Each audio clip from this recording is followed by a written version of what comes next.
Madhyamgram high স্কুলের সামনে বোমা বিস্ফোরণ, যে ব্যক্তি আহত হয়েছিলেন তার মৃত্যু হয়েছে যেমনটা আমরা জানতে পাচ্ছি। কিন্তু পুলিশকে যে বিষয়টা ভাবাচ্ছে, অবশ্যই আসবো, তবে এই মুহূর্তে যে ছবি আপনারা দেখতে পাচ্ছেন সিসিটিভি ক্যামেরার যে ফুটেজ সেটা প্রকাশ করা হয়েছে পুলিশের তরফ থেকে, এবং কিভাবে ঘটেছে সেই দুর্ঘটনা আপনাদের বোঝার সুবিধার্থে আমরা মার্ক করে দেখাচ্ছি। বারাসাত হাসপাতালে চিকিৎসাধীন ছিলেন উত্তরপ্রদেশের বাসিন্দা সচ্চিদানন্দ, সেখানেই আজকে সকালে তার মৃত্যু হয়েছে। সকাল ৮টা নাগাদ তার মৃত্যু হয় যেমনটা জানা যাচ্ছে। কিন্তু পুলিশকে ভাবাচ্ছে যে স্কুলের সামনে এত বোমা নিয়ে কি উদ্দেশ্যে এসেছিলেন ওই ব্যক্তি। সত্যজিৎ চক্রবর্তী রয়েছে আমাদের সঙ্গে টেলিফোন লাইনে। সত্যজিৎ, এই ঘটনার নতুন কি আপডেট রয়েছে? দেখো, যেটা ঘটনা সেটা হলো কিছুক্ষণ আগেই কিন্তু এনআইএ এর প্রতিনিধি আসে, এসে এখান থেকে নমুনা সংগ্রহ করে। পাশাপাশি ঘটনাস্থলে উপস্থিত ছিলেন রাজ্যের খাদ্যমন্ত্রী রতিন ঘোষ, মধ্যমগ্রাম পৌরসভার চেয়ারম্যান নিমাই ঘোষ সহ অন্যান্যরা। এবং এই যে ঘটনা মধ্যরাতে বোমা বিস্ফোরণ মধ্যমগ্রামে, যেটা কিন্তু স্টেশন থেকে 100 মিটারের মধ্যে এবং মধ্যমগ্রাম উচ্চ বিদ্যালয় থেকে 10 মিটারের মধ্যে, এই যে ঘটনা স্থল, যেখানে কিন্তু বিশ্রাম নিত এই এলাকায় আসা পথযাত্রী থেকে শুরু করে স্কুলের অভিভাবকরা, সেখানেই মধ্যরাতে যেভাবে বিস্ফোরণের ঘটনা ঘটেছে তা কিন্তু ভাবাচ্ছে স্থানীয় বাসিন্দা থেকে পুলিশ প্রশাসন। এবং পুলিশ প্রশাসন বিষয়টা নিয়ে কটা বোমা উদ্ধার হয়েছে এবং এই বোমা কি করে ফাটলো সেই সমস্ত উত্তর জানতে কিন্তু ইতিমধ্যে সিসি ক্যামেরার ফুটেজ সংগ্রহ করেছে। এবং যে ঘটনাস্থল সব থেকে গুরুত্বপূর্ণ, কিন্তু এই যে ঘটনাস্থল সেটা একটি ফ্লাইওভারের, মধ্যমগ্রামের যে ফ্লাইওভার তার নিচে। সেক্ষেত্রে মধ্যমগ্রামে ফ্লাইওভারের নিচে স্টেশনের কাছে একটি স্কুলের কাছে এরকম যে বিস্ফোরক নিয়ে যেখানে আসা যায়, বোমা নিয়ে আসা যায়, এই ঘটনা কিন্তু তা প্রমাণ করেছে। এবং নিরাপত্তা নিয়ে প্রশ্ন উঠেছে, পুলিশের নিরাপত্তা নিয়ে প্রশ্ন উঠেছে, যেটা প্রাথমিকভাবে স্থানীয় জনপ্রশাসন থেকে পুলিশ প্রশাসন মনে করতে হয়তো এই যে বোমা যেটি বিস্ফোরণ হয়েছে সেক্ষেত্রে হয়তো বোমা লেনদেনের কোনো অর্থাৎ যে বোমা অনেক সময় যে লেনদেন করা হয় বা বিক্রি করা হয় সেই উদ্দেশ্যে এখানে আনা হয়েছিল। এবং এই বোমা এখানে কেন আনা হয়েছিল, কাউকে হত্যার উদ্দেশ্যে, হামলার উদ্দেশ্যে, নাকি অন্য কোনো কারণে, সমস্ত প্রশ্নের উত্তর পেতে কিন্তু পুলিশ ইতিমধ্যেই তদন্ত শুরু করেছে। যেটা পুলিশ সূত্রের দাবি যে মৃত ব্যক্তি সকালে যার মৃত্যু হয়েছে বারাসাত হাসপাতালে গতকাল রাতে বোমা বিস্ফোরণে আহত ব্যক্তির নাম সচিন্দা মিশ্র। তো স্বাভাবিকভাবে তার থেকে উদ্ধার হয়েছে বেশ কিছু গুরুত্বপূর্ণ নথি, সেই সমস্ত নথি পুলিশ খতিয়ে দেখছে। তার থেকে বেশ কিছু ইলেকট্রনিক ডিভাইসও কিন্তু উদ্ধার হয়েছে। সব মিলিয়ে খাদ্যমন্ত্রী রতিন ঘোষ তিনি স্থানীয় যে ঘটনাস্থল, সেই ঘটনাস্থলে কয়েক হাত দূরেই যে মধ্যমগ্রাম উচ্চ বিদ্যালয়, সেখানে যাতে অভিভাবকরা আতঙ্কিত হয়ে না পড়েন, পুলিশের আধিকারিকদের নিয়ে তিনি সেখানে যান, গিয়ে স্কুলে প্রধান শিক্ষকের সাথে কথা বলেন এবং অভিভাবকদের আশ্বস্ত করেন যাতে করে কোনো রকম ভাবে আতঙ্কিত হয়ে না করেন এবং নিরাপত্তাহীনতা বোধ যাতে তারা না করেন। তো এই ঘটনায় যে চাঞ্চল্য ছড়িয়েছে এবং এই ঘটনা ইতিমধ্যে একদম সত্যজিৎ বুঝতে পারছি, কিন্তু যে ব্যক্তি যার কাছ থেকে এই বোমা উদ্ধার হয়েছে ইতিমধ্যে তার মৃত্যু হয়েছে, উত্তরপ্রদেশের বাসিন্দা, আমরা সবটাই জানি। সে কি উদ্দেশ্যে হঠাৎ করে মধ্যমগ্রামে এসেছিল? দীর্ঘদিন কি সে মধ্যমগ্রামে থাকতো? এলাকার মানুষজনের কি সে পরিচিত? সে বিষয়ে কিছু জানতে পারছো?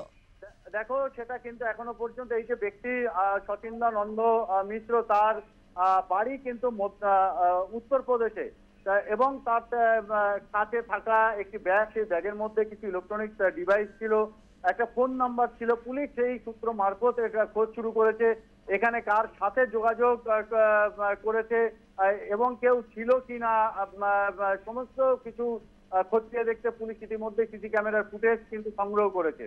উত্তরপ্রদেশ থেকে হঠাৎ করে মধ্যমগ্রামে তো বোমা নিয়ে আসা কারোর পক্ষে সম্ভব নয়, সেক্ষেত্রে পুলিশি নজরদারি বা নিরাপত্তা একটা প্রশ্নের মুখে। পুলিশকে কিছু জানাচ্ছে? পুলিশের র্যাডারে কি এলাকার কোনো বাসিন্দা রয়েছেন যাদেরকে জিজ্ঞাসাবাদ করতে পারেন পুলিশ আধিকারিকরা? যেটা বলছে তারা ইতিমধ্যে তদন্ত শুরু করেছে এবং এই তদন্তের স্বার্থে এখনো পর্যন্ত কিছু বলেনি। এবং এই যে তদন্ত, সেই তদন্তে কিন্তু এই প্রশ্নটি গুরুত্বপূর্ণ, উত্তরপ্রদেশের বাসিন্দা বারাসাত মধ্যমগ্রাম কেন। দেখো, এই মধ্যমগ্রামের যে ঘটনাস্থল সেখানে একটা গুরুত্বপূর্ণ কানেকশন আছে। একদিকে যেমন ব্যারাকপুর পুলিশ কমিশনারেট, অন্যদিকে বিধাননগর পুলিশ কমিশনারেট। স্বাভাবিকভাবে সেখানে কিন্তু পুলিশের একটু দৌরাত্ম্য বেশি থাকে, পুলিশের নজরদারি বেশি থাকে, পুলিশের পেট্রোলিং বেশি থাকে। সে কারণে এখানে নাকি এই মধ্যমগ্রাম বিধানসভা এলাকার মধ্যেই কিন্তু আছে যেখানে বাজি বিস্ফোরণ হয়েছিল বছর 2 আগে, সেখান থেকে বোমাটা এখানে আনা হয়েছিল। এরকম অনেক প্রশ্নের উত্তর কিন্তু খুঁজছে পুলিশ। এখন দেখার পুলিশের তদন্তে কি উঠে আসে। একেবারে নজর রাখো সত্যজিৎ, আপাতত তোমাকে ধন্যবাদ। এবং সেই ছবি আমরা দেখাচ্ছি পুলিশের তরফ থেকে, যেখানে বোমা বিস্ফোরণ হয়েছিল গতকাল, সেই এলাকা ঘিরে দেওয়া হয়েছে এবং ইতিমধ্যেই কিন্তু সেখান থেকে নমুনা সংগ্রহ করা হবে, যেমনটা আমরা জানতে পাচ্ছি। পুলিশের উচ্চপদস্থ আধিকারিকরা যেমন ঘটনাস্থলে রয়েছেন, পাশাপাশি এনআইএ আধিকারিকরাও ঘটনাস্থলে গিয়েছেন নমুনা সংগ্রহের জন্য। অর্থাৎ উত্তরপ্রদেশ থেকে ওই ব্যক্তি কি উদ্দেশ্যে মধ্যমগ্রামে এসেছিলেন, মধ্যমগ্রামে কোনো ব্যক্তির সঙ্গে তার যোগাযোগ ছিল কিনা, এতগুলো বোমা নিয়ে তিনি স্কুলের সামনে কি করছিলেন, বড় ধরনের কোনো দুর্ঘটনা তো ঘটতে পারত। একাধিক বিষয় ভাবাচ্ছে পুলিশ আধিকারিকদের। যেহেতু বিষয়টা এখনো পর্যন্ত তদন্ত সাপেক্ষ, তার জন্য তদন্তের স্বার্থে পুলিশের তরফ থেকে কিছু বলা হচ্ছে না। যদিও ইতিমধ্যে সিসিটিভির ফুটেজ সেটা প্রকাশ্যে এসেছে এবং কিভাবে এই দুর্ঘটনা ঘটলো সেটা অন্তত সিসিটিভির যে ফুটেজ পুলিশের তরফ থেকে প্রকাশ করা হয়েছে তাতে স্পষ্ট হয়েছে। আপনাদের বোঝার সুবিধার্থে আমরা মার্ক করে দেখাচ্ছি এবং দেখতে পাচ্ছেন যে মধ্যমগ্রাম হাই স্কুলের একেবারে গেটের কাছে বোমা বিস্ফোরণ হয়। আহত ব্যক্তির কাছেই বোমা ছিল। তার মৃত্যু হয়েছে আজকে সকালে, যেমনটা জানতে পাচ্ছি। তার অবস্থা অত্যন্ত সংকটজনক ছিল। কলকাতার একটি বেসরকারি হাসপাতালে তাকে রেফার করা হয়েছিল সচ্চিদানন্দ মিশ্র, কিন্তু আজকে সকালেই তার মৃত্যু হয়েছে। এই মুহূর্তে প্রাক্তন পুলিশ কর্তা সত্যজিৎ ব্যানার্জি রয়েছেন আমাদের সঙ্গে টেলিফোন লাইনে।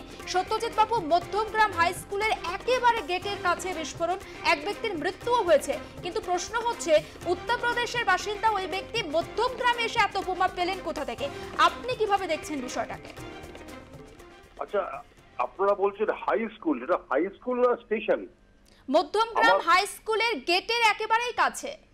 আচ্ছা, ব্যাপার হচ্ছে দেখুন, এটা এটা অনেক সম্ভাব্য যেটা বলা হচ্ছে ইনভেস্টিগেশনে, যে এটা ইম্প্রোভাইজ এক্সপ্লোসিভ ডিভাইস আইডি বিস্ফোরণ হয়েছে। এই যে ব্যাগে করে, যে কত ডেসপারেট ইন নেচার, যে সে একটা ওই রকম ব্যস্ত জায়গায় তারা একটা আইডি নিয়ে ব্যাগে করে নিয়ে যাচ্ছে এবং এটা অনেক আগেই চেক হওয়ার কথা ছিল। কেন চেক হলো না বুঝতেও পারলাম না। সাধারণ মানুষের মধ্যে জন অরণ্যে মিশে তারা চলে এসছে। এই যে যার জন্য সে নিজেও মারা গেছে। ভাগ্য ভালো যে অনেক লোক এর সাথে ইনজুরি কিংবা মারা যায়নি, এটাও কিন্তু ভাগ্য ভালো। এটা আশেপাশে থাকতে গেলে তারাও কিন্তু মৃত্যুই হতো, কারণ আইডি বিস্ফোরণ যদি হয় তাহলে কিন্তু অনেক লোক মারা যাওয়ার কথা।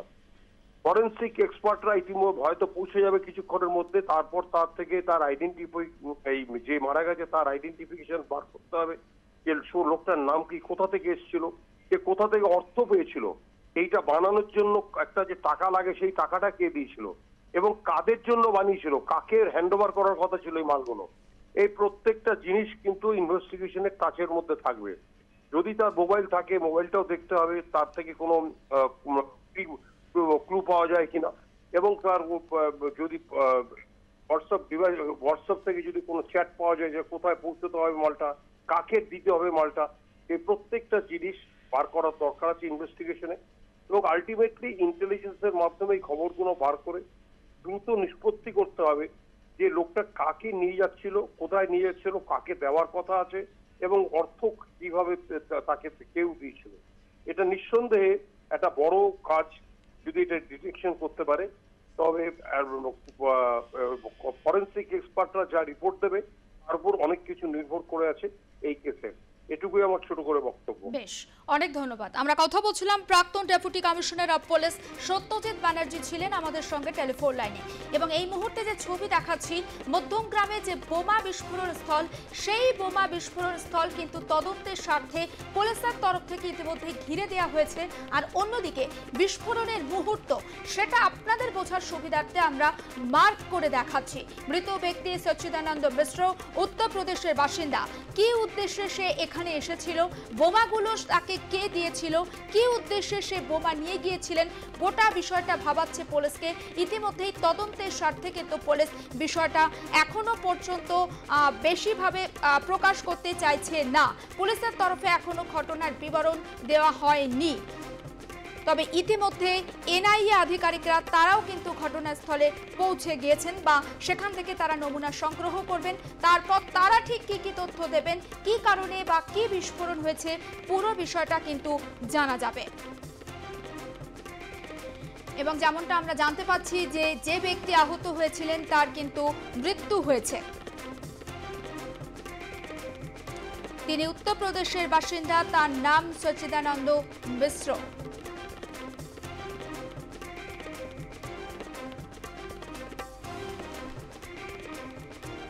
মধ্যমগ্রামের ঘটনা প্রসঙ্গে বা ঘটনার বিষয়ে আমরা কথা বলেছিলাম কংগ্রেস মুখপাত্র সৌম্য আইচুরায়ের সঙ্গে। তার ঠিক কি পর্যবেক্ষণ শোনাবো।